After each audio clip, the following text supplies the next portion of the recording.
CR-V hybrid touring. Oh, Andie, do you know what that means? Listen, Andie.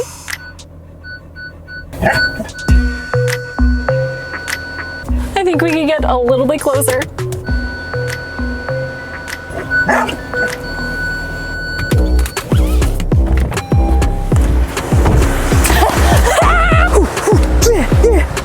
Cool, yo, cool. And this is what is great about parking sensors. Check this out. Woo! Woo! No big deal.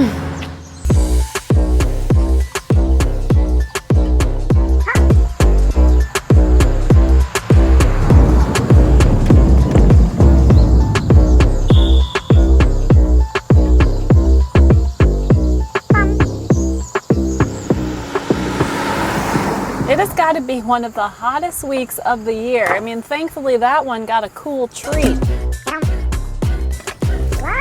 Hey!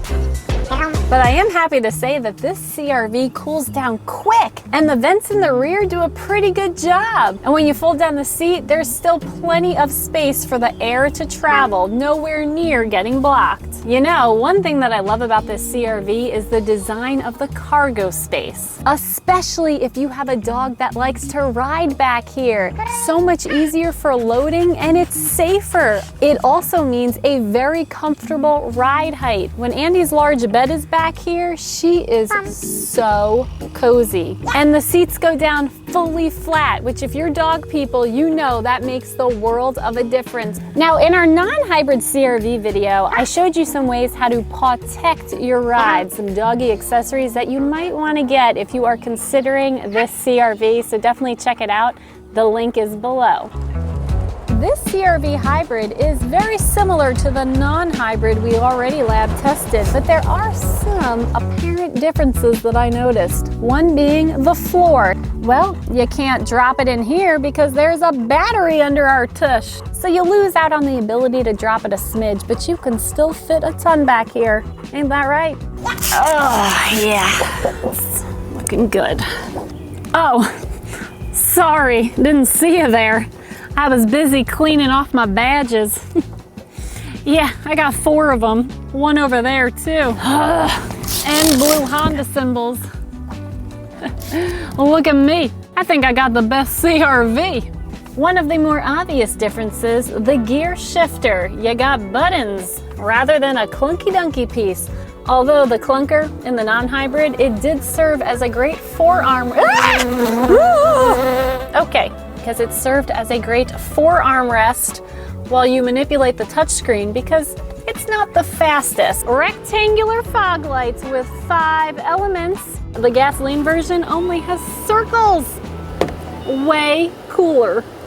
And just like the non-hybrid touring model, this hybrid has a lot of perks when it comes to the interior design. For example, these leather seats are really comfortable. The leather feels really nice. It doesn't have a cheap, plasticky type feel. And if you're like me and like to smell things, yep, well, you'll be happy to know that this leather, yep, smells like absolutely nothing. 0 odor. Which I'm telling you is not always the case. Some of the other manufacturers, sometimes it smells like a dirty Band-Aid. Not gonna say which ones. Maybe you wanna guess in the comments down below. I may or may not confirm or deny, but at least you'll be happy to know your leather ain't gonna be stankin' in here. And the plastic trim, it's elevated. It is so smooth to touch. Definitely a more high-end plastic. I know that sounds silly, but it's not hard, it's not scratchy.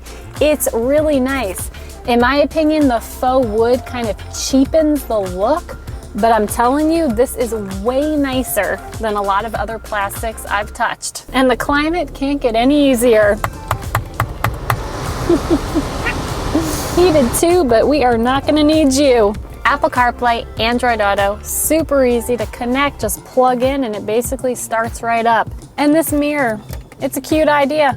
I love it actually, but if you sit close to the wheel, closer to the pedals like myself, you have to lean so far back, you basically fall into the second row seat trying to see it. This is probably a little bit better. Hold on. Oh, yep, now I can see it. Oh. All right, there we go. Now I can see it great. But since we're back here, let me just show you the second row seat. They're comfortable, great space for an adult, and my favorite's the floor. I love that it's basically hump-free, which is great if you're packing out the floor or if your dog likes to ride down there. Now, it would be nice to have a pano moonroof. I definitely feel that's a little bit of a missed opportunity when it comes to this touring trim.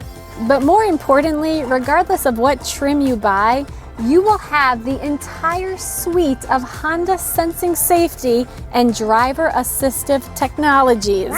And that is what really counts. Even the blind spot monitor comes standard on all except for the base trim. So there's no compromise in performance or safety, and that's how it should be.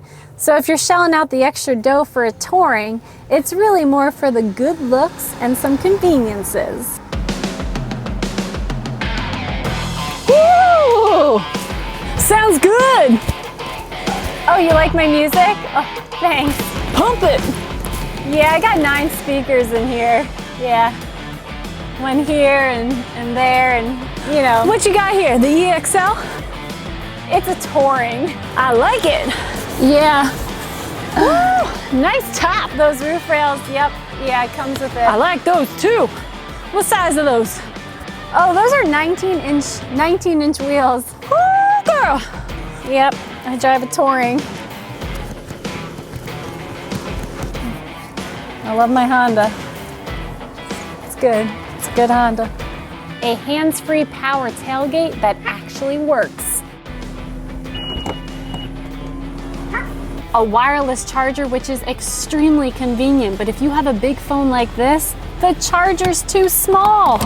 It's not gonna work. So Honda, can you make it a little bit bigger so my Asus phone will fit? That would be great. Navigation with turn-by-turn directions.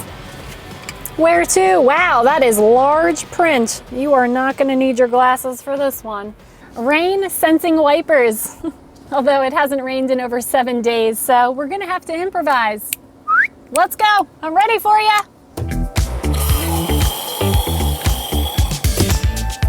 Unbelievable. Do I have to do everything around here? Jeez Louise. I said to turn on the water when I clapped my hands. Sorry, it's just a little hot. Can I finish this first?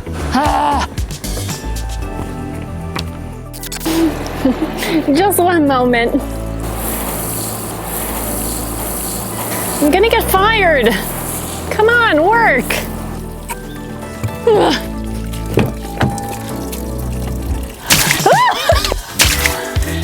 Maybe I just had it on the wrong setting. Take 3. Oh! Oh! Yes, here we go. See? It works great.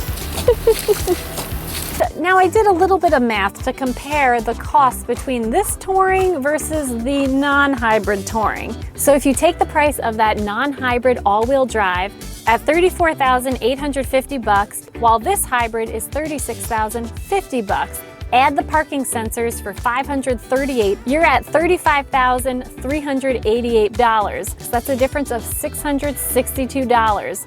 Now factor in some extra money you're gonna save on gas. My point is, this hybrid really isn't that much more expensive. So if you're thinking about getting a hybrid, but you're just afraid, oh my gosh, the price tag, it's gotta be so much higher, it's not when it comes to this CR-V, and I think that is a great deal. And I love when I get both versions of a car around the same time. This hybrid feels even smoother, and it's got a bit more power. And there's no conventional transmission in here, so it's kind of like an EV, except rather than a bed of batteries, it's being powered by a gasoline engine. And the battery, like I mentioned, is in that cargo area under the floor. So it's heavier, resulting in a higher center of gravity. And because of that, Honda firmed up its suspension. And I kind of like this combo because it feels a little bit more planted and solid to drive. And these paddles are not for sportiness. There's no gears. It's for regenerative braking. They're technically called deceleration selectors. It will slow you down faster. And when you're just putzing around town, it's actually kind of fun. I've turned it into a game this week. How much can I press on the paddle before I have to actually engage the brake? All right, maybe slightly exaggerated, but you can choose 3 levels of regenerative braking. But it's not like an e-pedal, so you'll eventually have to press on the brake. You can see that power flow monitor on the gauge cluster. Ooh, I'm adding charge to my battery and it feels so good.